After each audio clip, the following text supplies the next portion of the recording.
Hello and welcome, or indeed welcome back to Thursday's edition of the super film review show, Hands on Film.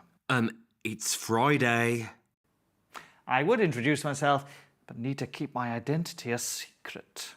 You do know that your name is in the title of the show. Unlike Peter Quill, you will not be star-bored.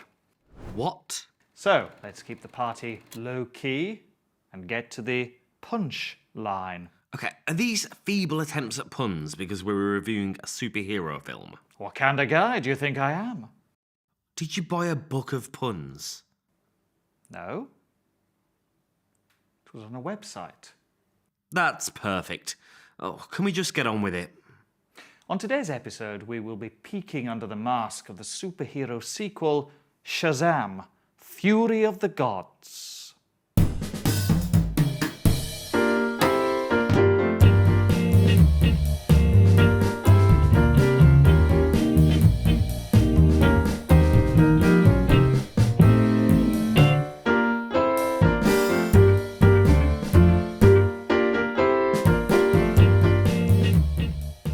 I wonder if the guest is a woman. Get it? Wonder Woman. Marvellous. Actually, that's the point. I'm on my own today, am I, Ben? Well, that was the #1 suggestion in the comments. What? I don't understand. I'm so sorry. Colin, What? what are you doing here? I'm hosting a show. Ben, did you find this one at the local psychiatric hospital? Well, I was there earlier. I'm confused. Well, you're in the right place then. Why did you call Izzy Colin? Are you having me on? You must have confused me with someone else. Oh, maybe you have a doppelganger. What? You know, someone who looks like you. That's what we've just been talking about. Keep up, Ben.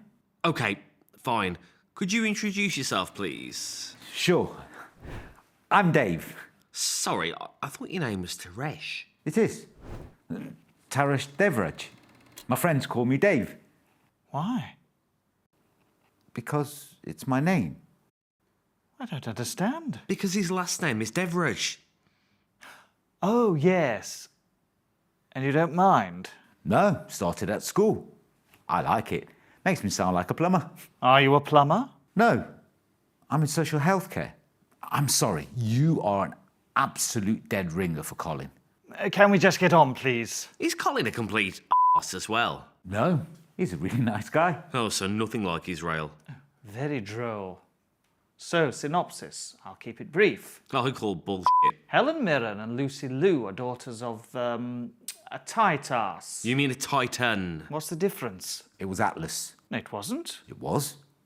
Maybe Prometheus. It was definitely Atlas. I'm surprised you know any of the titans, Izzy. I'm well versed in Egyptian religion. Greek. Well, it's all Greek to me as well. Jesus. No, maybe Nike. It was Atlas. Anyway, they steal a broken stick and force the wizard to repair it. Meanwhile, the Shazam team are generally f***ing up day-to-day rescues. The boy with the crutches meets a girl. Freddy. Meets a girl called Freddy at school. No, the boy is called Freddy. Who, spoiler alert, turns out to be another daughter of night. Zeus. No. Shit. Atlas. Oh, you've got me doing it now. Helen and Lucy turn up and steal his powers. You win some, you lose some, I guess. Perhaps leave the jokes to me. You realise this is supposed to be a serious show. Shazam and some of the other Shazams turn up, but Helen turns Philadelphia into a snow globe. They then find a self-writing pen. Steve. What? I wish you'd make up your mind. Anyway, Shazam and Helen have a coffee, and Helen gets herself captured because she is hungry and heard they had an apple. That doesn't sound right.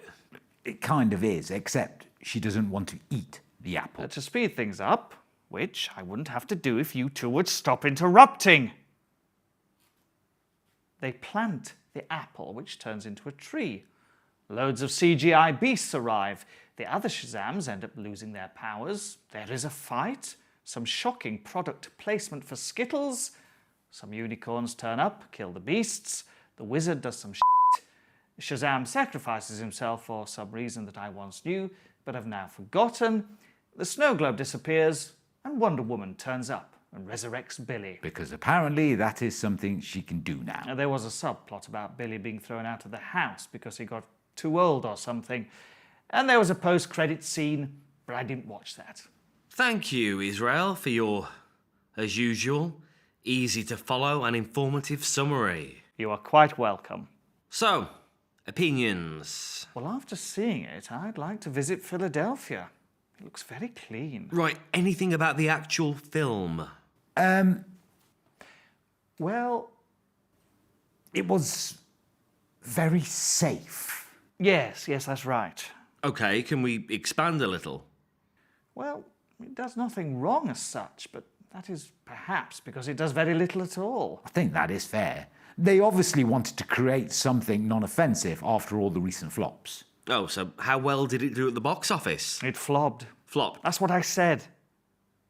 The problem is the Washington, D.C. people basically said they weren't continuing with their silly cinematic universe, making the film feel a bit pointless, even though it was better than the vast majority of comic book films that have come out recently. I had hoped it would include Black Adam, Why? because they were nemesis in the comic books. We don't talk about Black Adam here. Why not? Israel thought he should have been cast for the role. Instead of Dwayne Johnson? Yes. Was he up for it? No. Then how? No idea. Can we just get on with it, please? Certainly. What struck me as being odd was that Billy seemed to have matured while Shazam regressed. The two characters really seem to have very little in common, considering they are the same person. Maybe they wish to bring balance to the Force. What? It was a Star Wars reference. Ben, which film are we reviewing? Shazam 2. Well, there you are then.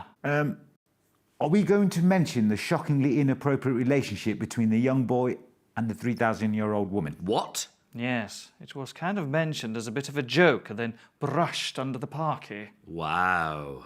It was the same in that vampire film. Dracula? No, the one with Batman. Which Batman? The most recent one. Batman is a vampire. Oh, God, there are two of them. No, a Batman was just playing the vampire. You're thinking of Blade. Blade isn't Batman. I think we are getting off topic here. My point is, it seems very odd that Hollywood seems to believe it is okay to have clearly abusive relationships as long as the older party looks young and weirdly decides to hang around a high school. You mentioned the product placement. Yes, we all know that films need to raise extra cash and product placement is a good way to do it. But this was ridiculous. It was like the Skittles marketing people wrote that entire section of script. I guess you would have too much integrity to do product placement? Oh no. I will sell anything. I mean it. Literally anything. It's true. Anything. Right. Okay. Why didn't Wonder Woman turn up earlier to help? They probably couldn't afford her for more than a few seconds. Plus, she's a bit outpowered by Shazam, who's essentially Superman. You think Shazam could beat Superman? Well, No. I refuse to have a who would beat who conversation. It is demeaning. Right. Besides, Superman is a stupid character. He's so overpowered, it is pointless. Oh, Captain Marvel's worse. When she turns up at the end of Avengers, it was like everyone else may as well go home. Shut up, both of you. I don't care. I'm going to summarize. Okay, easy. My conclusion is, I don't want to review any more comic book crap. I thought it was okay. It was fine. It was a fun family film that just felt pointless in a genre which is suffering huge fatigue and is terrified to take any real risks.